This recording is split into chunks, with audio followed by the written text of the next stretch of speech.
principles of trauma-informed care. So you saw in the video, there were a few principles that they talked about, right? So I just want to say for Thunai, and by extension, all the people who work with Thunai, all the organizations that work with Thunai, including ACOM, for example, these are the principles that are really important for us. So let me put these up. First is safety. None of these other things matter if you have not made the person feel a little safe, right? For example, Steffi, I think you said idli was your favorite food, right? Okay. When you said that, if I had said, oh my God, that is the blandest food, who eats it? Like if I had said some version of that, I can guarantee you would have probably shut down this whole training. You would not have engaged, right? I didn't create a sense of safety for you to come be yourself, right? I may or may not like idli. That's not the point. But can I hold space for you to make you feel like you're included, you matter? It's wonderful that you love idli, whether I like it or not, right? Those are all things that contribute to someone feeling safe in a relationship. And so if we don't have that, then none of these other principles actually matter. So safety is really, really important. I wanted to give a point when I saw the video. Yes, this was my point. Like I should feel safe, before sharing something to others. I should trust the person. And I feel, as you said, that was a good example. Like when I said idli, many in our my friends, my family, and strangers can also laugh, like, what is this idli you're telling, but you gave me that space and you understood that I love idli. It doesn't matter whether you like it or not, but you gave me that comfort zone to share my views and points. So it actually gave me a good zone to share all the things that I wanted to share. So lovely. Yes.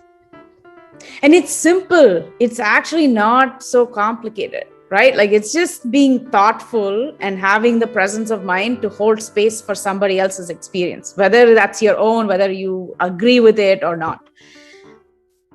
Then when we're talking about transparency, right, when you have the safety built in, then you don't hide the details. Even if it's really difficult news, especially when somebody's traumatized, they're used to people withholding information from them, right? Oh, if I tell you this, it's going to upset you. Or I think you're going to have a reaction. You cry for nothing, right? So I'm going to walk on eggshells around you. I'm not going to tell you.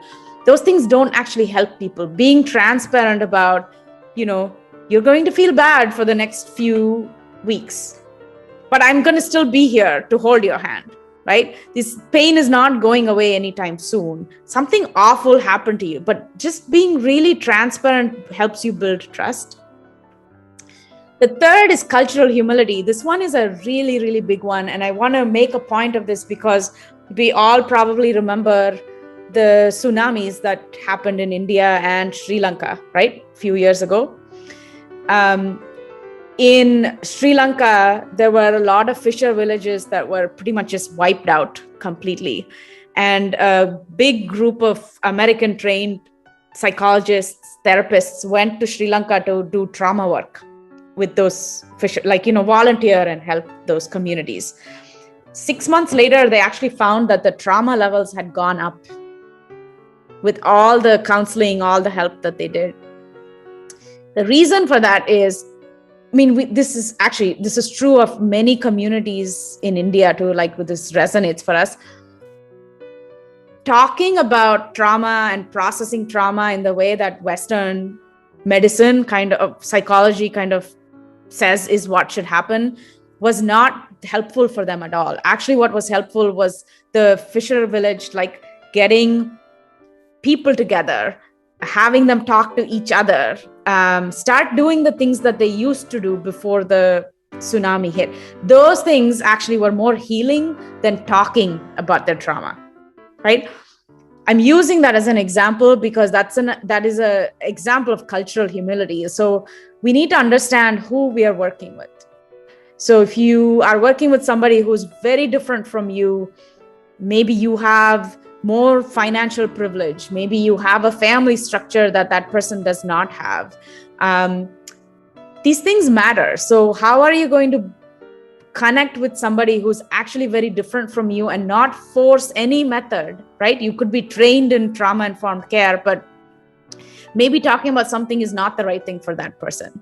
But that's okay. How else might you be able to help, right?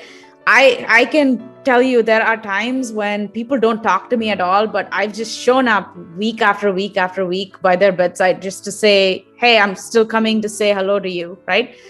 That makes a huge difference for them. Maybe talking about it does not. So just keeping in mind that we're all different. We have different ways of reacting to trauma. And so it's not a one size fits all, right? We can't just go in there with, I have this one trick that I know how to do and it's going to work. So just go with a completely open mind. Collaboration. This is not a power trip, right? You're not going there as the only expert. You have some expertise, hopefully with all these trainings and all the life experience you have and all the trainings you've done before. But we're actually inviting the person we are helping to participate in it, right? It's not going to work if you have a brilliant idea and you're kind of sharing it if the person is not collaborating at all with you. So it actually has to be a give and take. I can share my idea. I can tell you maybe this is why you're feeling really down today. And that person can say, actually, no, it's not, right? And so then you can start to like collaborate a little bit and try to understand something together instead of assuming. And the last thing is choice. Any person you work with has a choice, whether they want to engage with you or not. I think Aparna, right? The example that you gave was really, really helpful, right? Like it's not just about how to start, like what you said about you telling them, this is how you're going to let me know that you want to stop. It's actually about how do I have choice in what that symbol is, right? It's a great example. So really think about how choice is also a very important component. But these are all the broad principles of trauma-informed care. And we're hoping that everything you do, all the trainings reflect what does healing from trauma look like, right? First of all, reactions to trauma are really different. They're often diverse, right? It's not the same. People don't react the same way. And it's very specific to each individual. It's not a one size fits all. And I don't know how many times I can say this, and you'll probably hear me say this over and over again.